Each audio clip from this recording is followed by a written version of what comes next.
Get some instant analysis. Welcome in CBS Sports HQ college football analyst Tom Fornelli. We start in Minnesota, where we had a game with national title implications. Number 4 Ohio State visiting the Golden Gophers. Stroud making his first career start. Big shoes to fill, taking over for Justin Fields. Tough first half, interception, but then he throws 4 second-half touchdowns, Tom, including one on Ohio State's first possession of the second half, a 70-yard bomb in the fourth quarter. What did you see from Stroud in the first half compared to the second half?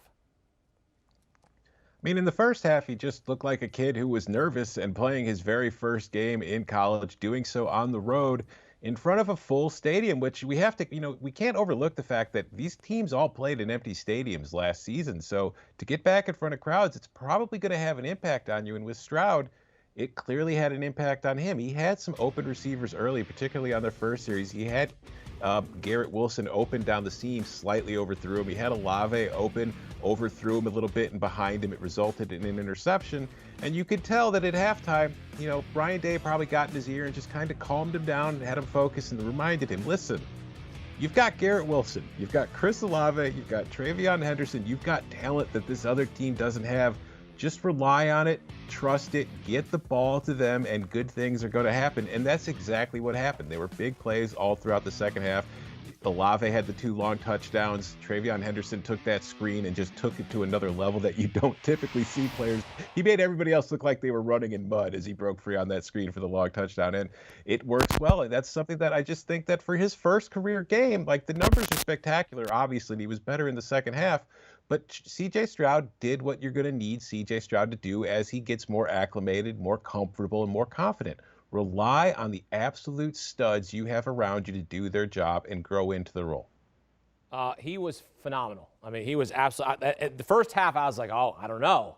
And then second half, Tom, I mean, he really turned it on and led this team to victory because at one point you're thinking, hey, Minnesota's going to pull off the upset. And Ohio State's sitting here 0-1 in week 1, and they're already behind the 8 ball in terms of trying to play for a national championship, losing on the road to Minnesota. But C.J. Stroud stepping up big in the second half. Now, unfortunately, Minnesota star running back Mohamed Ibrahim suffered a serious injury. Happened when he got tackled in the third quarter. He was having an amazing game before that. 30 carries, 162 yards, 2 touchdowns. Tom, just a devastating injury for Ibrahim and how it impacts Minnesota.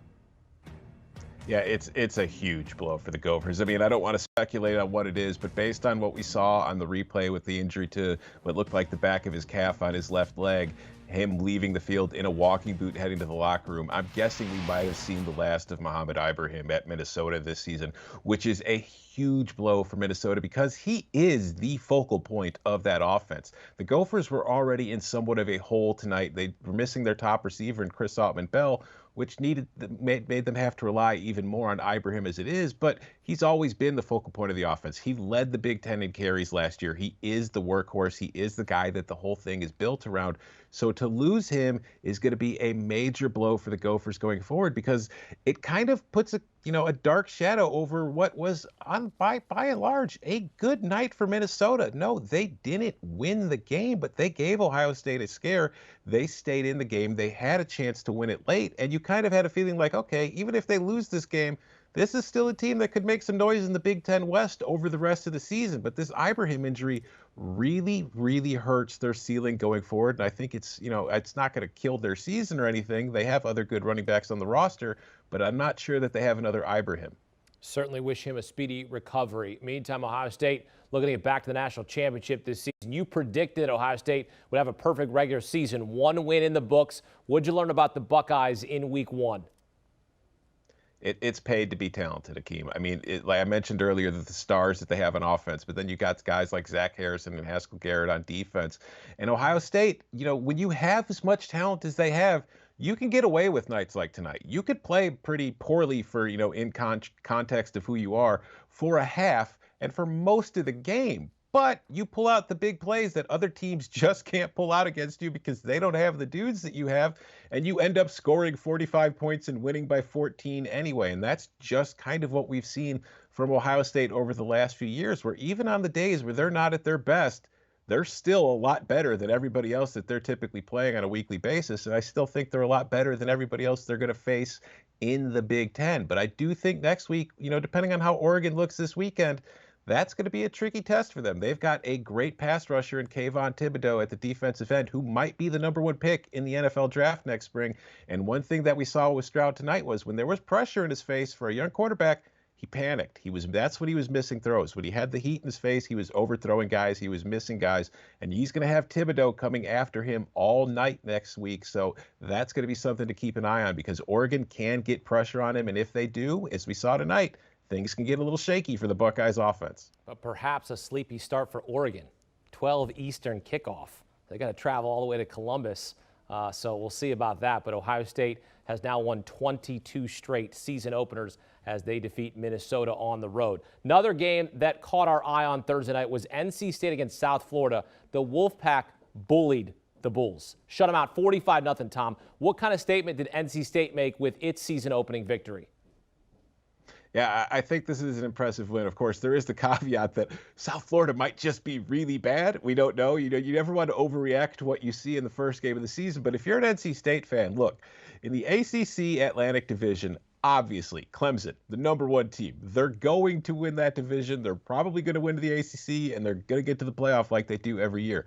But there really isn't a clear-cut #2 team in that division behind Clemson, and I've kind of felt like going into the year, a lot of people were sleeping on NC State, and for them to come out tonight to get the 45-0 win, Devin Leary to complete 17 of 26 passes, Zonovan Knight rushing for 163 yards, Ricky Person rushing for 105 yards.